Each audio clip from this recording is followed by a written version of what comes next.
Ազատություն։ Պարոն Հովհաննիսյան, հարցս ձեզ եմ ուղղում, ի վերջո այս եկեղեցի, մայրաթոր, իշխանություն հակամարտությունը այդպես էլ չի հանգուցալուծում, դուք ինչպես եք տեսնում այդ հանգուցալուծման հնարավորություն տեսնում եք, որ ի վերջո տետատետ հանդիպում տեղի ունենա Նիկոլ Փաշինյանի եւ վեհափառի միջև եւ որպես իշխանական падգամավոր կցանկանայի նաեւ ձեր գնահատականը հնչեցնեք, արդյոք դատապարտելի էր այն տեսանյութերը, որոնք վերագրվում էին Արշակ Սրբազանին, որոնք տարածվեցին տարբեր աղբյուրներով, արդյոք այդ անկախ թե ում կողմից է դա տարածվել, թող իրավապահները դա պարզեն, բայց արդյոք դատապարտելի է այդ երևույթը ձեր կողմից, շնորհակալություն։ Վերջից սկսեմ, միանշանակ դատապարտելի է եւ մարդու անձնական կյանք ներխուժելը նման ձևով եղկելի եւ դատապարտելի է։ Ինչ վերաբերվում է ձեր հարցին իշխանություն եկեղեցի ձևակերպման մասով, չկա իշխանություն եկեղեցի կամ պետություն եկեղեցի հակամարտություն եւ հակասություն, խնդիր կա, ուրեմն հայ առաքելական Սուրբ եկեղեցու, ուրեմն բարձրաստիճան եկեղեցականների, Կտրիչ Ներսիսյանի, ուրեմն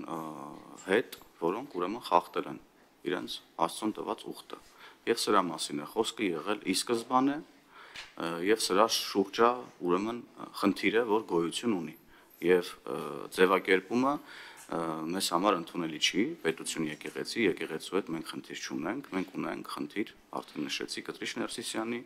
եւ նրա շրջապատի հետ, որոնք ըստ էության իրենց վարքագծով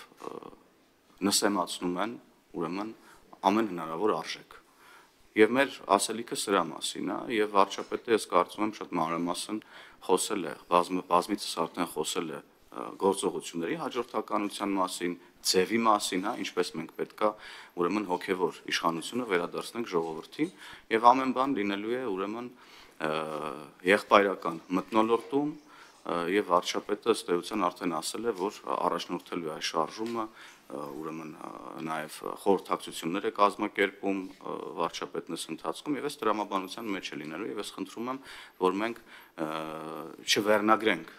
գործընթացը որպես իշխանություն եկեղեցի հակասություն կամ պետություն եկեղեցի հակասություն, որովհետև այդպիսի հակասություն ուղղակիորեն չկա։ Իսկ երկխոսությունը դուք հնարավոր չեք համարում վեհափառի եւ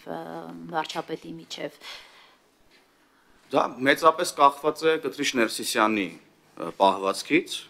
եւ մյուս հոգեվորականների պահվածքից, բայց կարծում եմ, որ հասցեատերը ձեր հարցադրման ես չեմ, ամեն դեպքում քաղաքականության մեջ եւ կյանքում առասարակ ոչինչ բացառել չի կարելի։ Պահվածք ինչ նկատի ունեք, բարձաբանեք։ Պահվածքն են նկատի ունեմ, որ կուսակրոնության ուխտը խախտած